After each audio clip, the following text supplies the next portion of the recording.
Здраве, секси мало, добро дојдовте во новата трета Блиц сезона. Оваа сезона ја снимаме во поддршка од младинската мрежа на IPPF, YSAFE, односно Youth Sexual Awareness for Europe, во рамки на проектот Field Feminism, кој што го работиме во соработка со организацијата Кубели. Дечки, ве храбрам да ги дзирнете нивните профили, ќе ставиме линкче во био и уживајте во епизодата. Денеска како за старт дојде ни е Лора, која што представничка од мрежата Стела. Лора, како си не? Ти благодарам на прашањето, Милена. Јас сум супер и ти благодарам на поканата. Искрено многу ми е мило што денес имаме можност да поразговараме на ваква битна тема. Фала ти многу. И во секој случај, ја крстивме епизодата Feminist Red Flag и ова беше нешто што произлезе од лично искуство.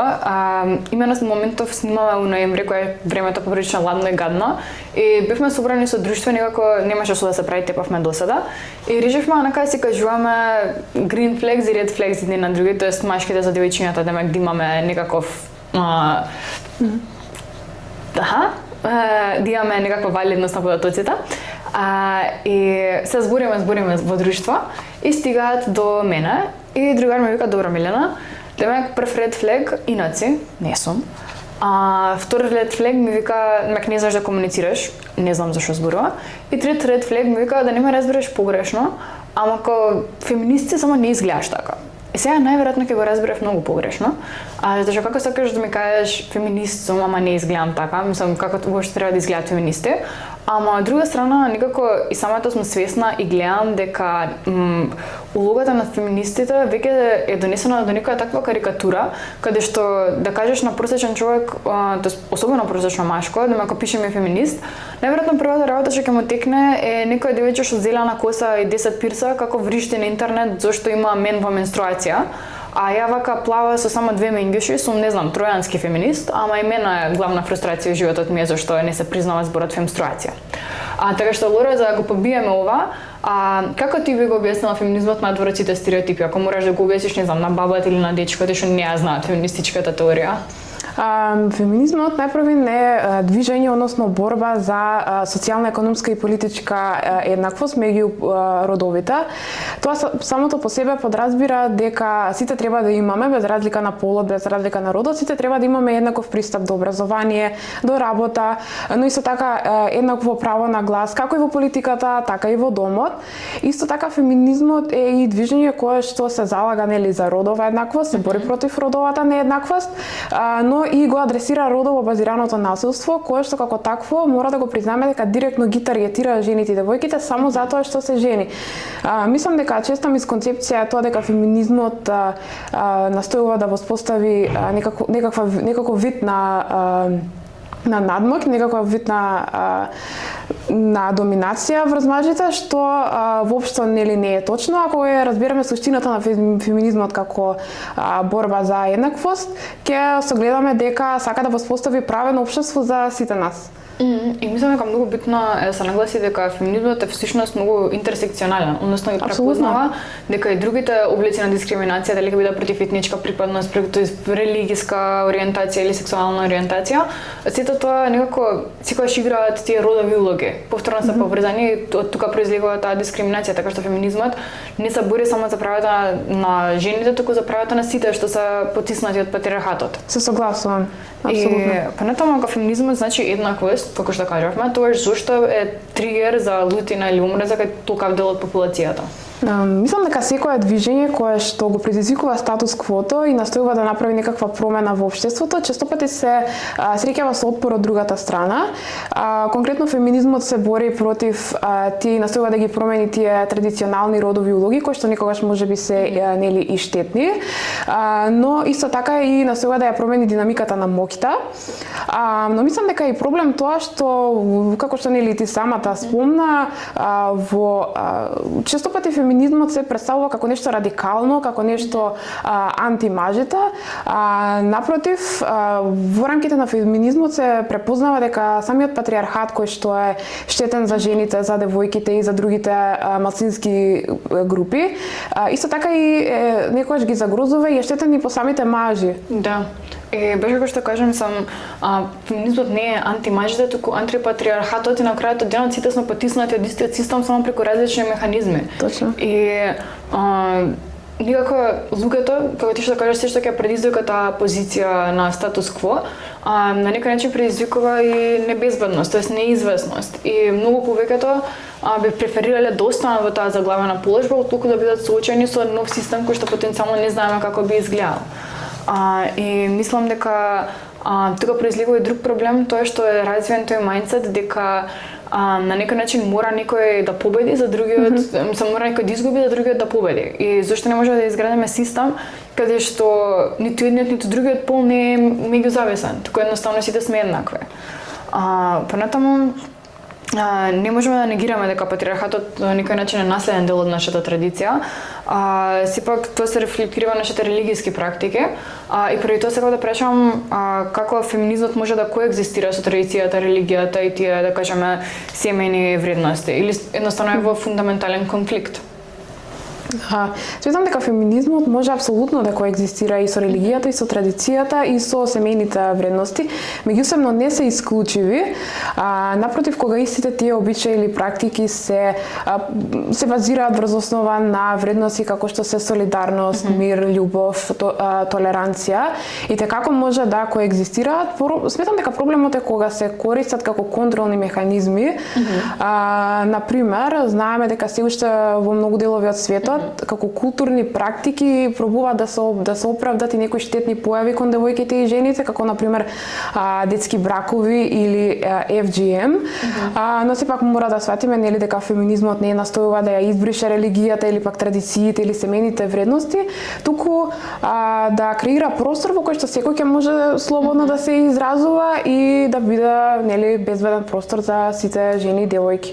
Да, и повторно се навратиме на тоа, феминизмот не е антимажет или не пробува да го побие тоа што е, да кажеме, конзервативно машко саќање, едноставно пробува да направи детокс од тоа, да кажеме, мажественоста е многу поширок поем од агресија и надменост и потиштување. Феминизмот може да го нагласи тој дел. Исто така, мислам дека битно да нагласиме дека традицијата е само склоп на обичаи кои што се пренесуваат од колено на колено, на тој начин се одржуваат во живот, меѓутоа не смееме да забораваме дека луѓето се тие кои што се живи и треба да живееме условно кажано со последиците од некои од тие практики, така што ова модерно општество, доколку очигледно забележиме дека некоја практика наштетува на еден од половите, тогаш можеме да прилагодиме традицијата, бидејќи тоа е сепак жив материјал. Ние го оформуваме. И понатаму во поглед на дали феминизмот е во фундаментален конфликт со религијата, јас не би кажала дека е така, бидејќи религијата вели сите сме еднакви пред Бог, а феминизмот сака да бидеме еднакви пред газдата која дели бонуси на работа. Така што тука се поклопување, на крајот денот не сметам дека феминизмот е антисемејството или антинуклеарното семејство и сите тие вредности, наставно дава можност за избор. Односно, толку јас изберам да не оформам семејство, да не бидам дискриминирана. Доколку јас изберам да оформам семејство и да останам домакинка, повторно да не бидам дискриминирана, бидејќи тоа е мој избор. Ако јас одлучам мојата љубов да ја покажам на тој начин што секој ден ќе готвам и ќе чистам за моите деца и сопруг, тоа да биде единствено мој избор, а не затоа што јас сум во позиција мојата благосостојба да биде загрозена, буквално да бидам во физичка загрозена положба, доколку сопругот не е задоволен од ручекот. Така што, понатаму, дали оваа негативна повратна реакција од општеството што ја добиваме за феминизмот е знак дека општеството потврлило или дека феминизмот претарал? Мислам дека не е нужно негативната реакција на општеството кон феминизмот е доказ за тоа дека движењето претерало. Мислам дека повеќе е во однос на тоа дека општеството можеби не е толку се уште спремно за да ја реализира таа еднаквост. Општеството и ние како индивидуи не е дека не сакаме да живееме во праведно општество, општество кое што ќе биде нели добро за сите нас, туку мислам дека е тешко да се искорени патриархатот како систем кој што опстојува веќе многу долго време, но исто така феминизмот од друга страна бара од нас и ние да ги преиспитаме тие некои наши интернализирани, можеби мизогинистички сваќања, размислувања, и можеби тоа е малку потешко за некои луѓе да го направат. Да, и мислам дека не се работи толку за потврлање, како што само преди тоа што живеевме во ера каде што премногу долго беше нагласено влијанието на капитализмот и тоа што работниците се претседувани за некои минимални парични надоместоци. Едноставно доаѓа момент каде што имаме повторно осврт кон минатото и традицијата и романтизирање некакви поинакви времења, меѓутоа како да ни недостига свест да сватиме дека ние можеме да ги отфрлиме тие капиталистички сваќања за хипернезависност без при тоа повторно еден од половите да биде ставен во подредена положба. Исто така, како што кажавме, бидејќи феминизмот не е антимажи, кои се некои од другите митови кои што владаат за феминизмот, кои што треба да ги разбиеме за да можеме да мрднеме до оваа нулта позиција? Сметам дека постојат доста митови кои што се поврзани со феминизмот и настојуваат да го прикажат како некое негативно движење.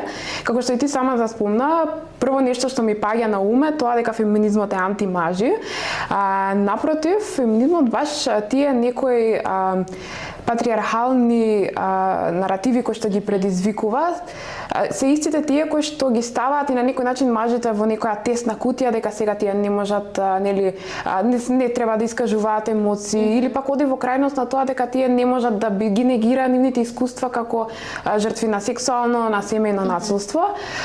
Исто така, уште еден мит кој што сакам да го адресирам е дека еднаквоста веќе е постигната меѓу половите, меѓу родовите, што јас лично не се согласам, бидејќи да, ние можеби на хартија изгледаме егалитарно, изгледаме еднакво во некој поглед, но сепак реалноста прекажува многу друга слика, како на пример имаме се уште голем број на жени кои што се жртви на семејно насилство, на сексуално насилство, исто така имаме мала застапеност и учество на жените во политиката, на лидерски позиции, јас во платите на пример, но исто така мислам дека е многу битно да се нагласи дека и нашиот феминизам мора да биде интерсекцијски, мора да ги вклучува искуствата на жените кои што доаѓаат од различни, на пример, религиски, етнички позадини, па и сексуална ориентација и многу други категории.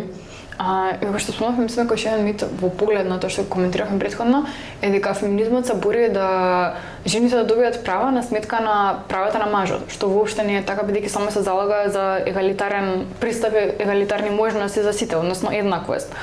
Понатаму исто така мит што можеби и многу од нас не сме свесни е дека сите феминистки се согласуваат. Ја не мора да се согласувам со другите кои што се во рамки на моите феминистички кругови, се дека ние имаме некои заеднички вредности за кои што се бориме, на пример безбедност или интегритет, може да бидат вредности на сите феминистки, ама јас не морам конкретно да се согласувам со наративот на таа девојка или таа сумојот за ние да кажеме дека се застапуваме за еднаквост. И на крајот, еден мит што како мала некако не може да си го протнам во глава е дека ако си феминист не може да бидеш женствено облечена. Едноставно многу долго време се облекував исклучително во облека од постариот брат на другарка и можеби тоа била нека моја фаза во обид да бидам корки, ама не можев некако го чувствував како предавство на каузата.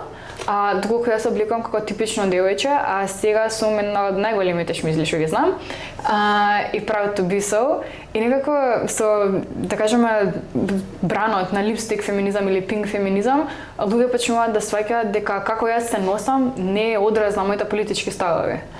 За крај, тоа кој што спомна, голем мит е дека феминизмот веќе не е потребен. Но зошто всушност не е потребен, особено за младите на Балканот? Ние на Балканот живееме се уште во општество кое што има длабоко вкоренети патриархални вредности и структури кои што се штетни по сите нас. Како на пример регионално ние се уште имаме како што споменавме и пред малку, се уште имаме голем број на родово базирано насилство, значи тоа е многу застапено. Исто така и бројот на фемициди расте. Ако гледаме на локално ниво, ние во Македонија имаме и проблем и со принудни бракови на девојчиња, и исто така, нели, ако погледнеме сега од скорешните локални избори, и пак имаме мало учество на жените во политиката, и мислам дека младите се имаат круцијална улога да го сменат ова, и може дори да го сватиме како некоја обврска дека ние да креираме, нели, побезбедно, поздраво општество за сите нас, особено како што сега се развиваат и по дигиталните технологии, со развојот на вештачката интелигенција, се појавуваат и некои нови форми на родова родово базирано насилство во таа дигитална сфера, кој што ние мораме да подигаме свест за тоа и мораме да се бориме против тоа. Мора да се информираме и да се едуцираме на ветими и мило ми што начин на две многу битни работи, а тоа што дека во Македонија се уште има многу ниско учество на жените во политиката, а дури во оние простори каде што жената е позастапана, тоа е главно поради принудни квоти, а не поради порасно општествената свест дека ти сепак таму припаѓаш. И друга работа што спомна е се принудните бракови, за кои што јас бев просто фрапирана кога дознав. Конкретно кога бев прва година, имав предмет во родови студии, самиот професор ни спомна дека при негово истражување за магистарска теза, мислам дека беше, истражувал малолетнички бракови, тоест принудни малолетнички бракови во повардаријата на Македонија. И едноставно јас сум имала чисти привилегија да се родам во Скопје, а меѓутоа проблемите со кои што јас се соочувам и мојот феминизам се бори, се комплетно различни од проблемите со кои што се соочува некој девојче од, да кажеме, буквално 2 патаrini подоле. Така што треба да бидеме многу посетливи кон контекстот и сечи феминизам може да има различен облик зависно од нашите локални проблематики. Согласна. Така што мислам дека после се тоа кажано дефинитивно може да заклучиме дека феминизмот се залага за пред се социјална, политичка и економска еднаквост меѓу родовите, дека не ни треба лепенка феминист само за да се залагаме за еднаквост и на крајот денот феминизмот има простор и многу работа на Балканот и потребни се многу сојузници кои што ќе се борат против митовите и за правата на еднаквост. Во секој случај, Лора, фала ти многу што ни беше гостинка за првата епизода. И тоа, дечки, продолжите да не следите за Секси мало и се гледаме во наредната епизода. Чао!